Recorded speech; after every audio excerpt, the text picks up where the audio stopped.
Hello बच्चों, कैसा चल रहा है आपका? अच्छा, गुड मॉर्निंग। ओके, चलो तो आज के लेक्चर के लिए भी एक नया पॉइंट डिस्कस करना है। कौन से चैप्टर का? डी एंड ए ब्लॉक का। आजच्या लेक्चर्स मध्ये एक नवीन पॉइंट, डी एंड ए ब्लॉक मधला आयोनिक रेडियाय. लास्ट लेक्चरला ऍटॉमिक रेडियाय पाहिलं होतं. कोणतं पाहिलं होतं? ऍटॉमिक रेडियाय. आता आजच्या लेक्चरला आयोनिक रेडियाय पाहायचं. ओके, लेक्चर नंबर 5 को कौन सा देखा था? कौन सा देखा था पॉइंट? बोलो.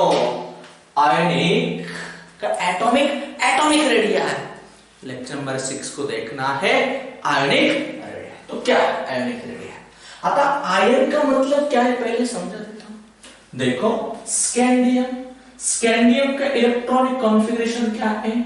4s2 3d1.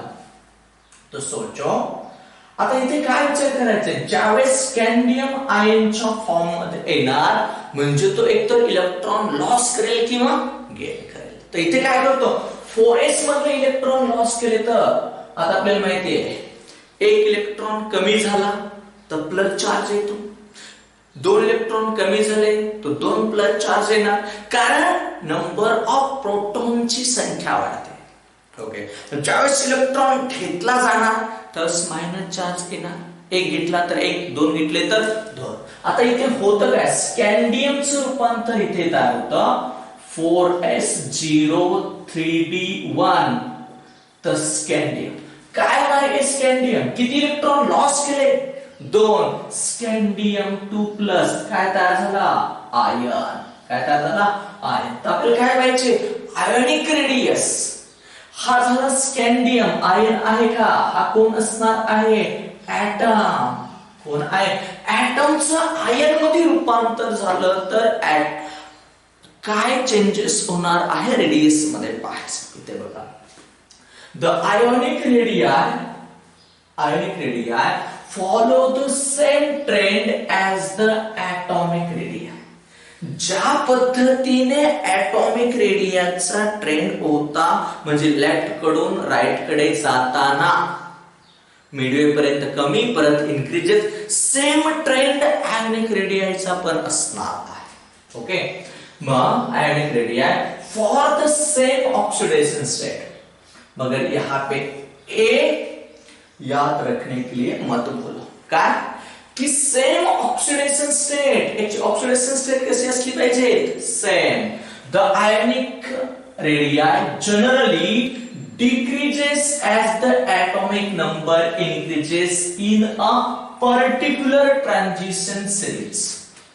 particular transition जसं 3D सिरीज असणार आहे, 4D सिरीज असणार आहे, 5D सिरीज मध्ये काय डिक्रीजेस द ॲटॉमिक काय रेडी काय ionic radius generally decreases as the atomic number increases in the particular transition series. Okay, example बघा. आता कोणते एक्झाम्पल? आयन कोणत्या सिरीज मधला? 3D मधला. स्कॅन्डियम ॲटॉमिक किती आहे? रेडियाय 95 पिकोमीटर. टिटॅनियम काय 90, vanadium 88, chromium 84, Mn 80, Fe 76, cobalt 74, nickel 72, copper 79 आणि झिंक 71. इथे परत काय? Electron repulsion. समजलं? The ionic radii decreases with increases of charge on the ion. याद रखना, आयन वरचा जर चार्ज वाढत गेला, तर काय होणार? न्यूक्लियर चार्ज वाढणार. +3 झालं तर पॉझिटिव्ह चार्ज किती वाढला? 3. म्हणजे प्लस चार्ज प्रोटॉनची संख्या, आणि प्रोटॉनची संख्या जेवढी जादा होणार तेवढी आउटर मोस्ट ऑर्बिटल मध्ये इलेक्ट्रॉन कोणाकडे खेचले जाणार? न्यूक्लियस कडे. मग ॲटॉमिक आयोनिक रेडियस वाढेल का कमी होणार? कमी होणार. इथे बघा, आता आयन एक्झाम्पल काय? Fe3+ 64 picometre is less than Fe2 plus आणि Fe2 plus ची किती आहे 76 पिकोमीटर. कारण का इथे कोणता चार्ज वाढला न्यूक्लियर चार्ज इनक्रीजेस. कौन सा चार्ज इंक्रीज हो रहा है nuclear. Ni3 plus 62 picometre Ni2 plus 72 picometre म्हणजेच पॉझिटिव्ह चार्ज वाढला ऍटॉमिक साइज कमी होणार. मग inversely proportional to directly proportional to inversely proportional to. Okay Mn3 plus 66 picometre Mn2 plus 80 picometre. दिमाग में आया कि नहीं आया. आयनिक रेडियाचा ट्रेंड लक्षात येतोय. स्क्रीनशॉट मारून घ्या पटकन. पुढचं सांगतो. लगा लिया स्क्रीनशॉट. ओके बा काय सांगतोय the ionic radii of the transition elements. काय सांगतोय नेक्स्ट वाला the ionic radii of the transition metal are smaller than those of representative elements belonging to the same period. Belonging to the same period हे याद रखना पड़ेगा. समझ में आया. कौन सा टॉपिक कव्हर कर दिया आयोनिक रेडियाय. आयोनिक रेडियाय मध्ये लक्षात काय ठेवायचं आयोनिक रेडियाय अँड ॲटॉमिक रेडियायचा ट्रेंड सिमिलर आहे. कारण का depends upon the nuclear charge आणि इलेक्ट्रॉन रिपल्शन. इथे स्क्रीनिंग इफेक्टचा जादा इफेक्ट होत नाही परंतु होतो. त्याच्यामुळे आणि ते काय नंबर ऑफ पॉझिटिव्ह चार्ज वाढला की आयोनिक साइज कमी होणार. हे लक्षात ठेवायचं. कारण का इथे विचारलं जातं Ni2 प्लस दिलेला असेल आणि Ni3 प्लस दिला असेल तर कोणाची जादा ॲटॉमिक साइज Ni2 प्लस ची. लक्षात आलंय. आजचा व्हिडिओ जरा शॉर्ट होता. फक्त काय घेतलं आपण आयोनिक रेडियाय घेतलेलं आहे. याच्यामधला रिमेनिंग राहिलेला पार्ट हा नेक्स्ट लेक्चरला.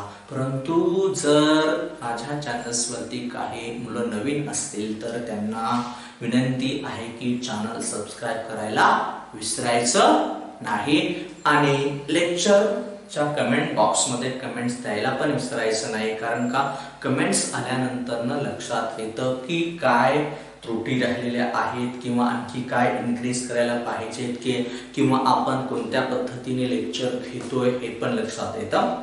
आणि जोपर्यंत तुम्ही स्वतःचा ब्रेन स्वतः वापरत नाही तोपर्यंत पुढच्याने कितीही सांगितलं तरी उपयोग होणार नाही. इसलिए फिर से एक बार खुद का दिमाग यूज करने के लिए सीखो. आजूबाजूचे काय म्हणतात त्याच्यापेक्षा स्वतःच्या बुद्धीला काय पडतं त्याचा विचार करा नेहमी. आणि आपलं स्टे कंटिन्यू स्टडी राहू द्या. एक्झाम पुढे जाऊ द्या मागे येऊ द्या काही फरक पडत नाहीये. आपला अभ्यास कंप्लीट करायचा आहे. आताच्या कंडिशन मध्ये बरेचसे मुलं झोपलेल्या अवस्थेमध्ये आहेत तेव्हा आपण वर्किंग करायचं आहे. म्हणजेच काय युद्धाच्या काळामध्ये रक्त सांडण्यापेक्षा शांततेच्या काळामध्ये केलेली तयारी कधी पण आपल्यासाठी उत्तम असणार आहे. येथे लक्षामध्ये जाऊ द्या. मी जास्त बोलत नाहीये. आपला पॉइंट समजला असेल तर ओके बाय बाय.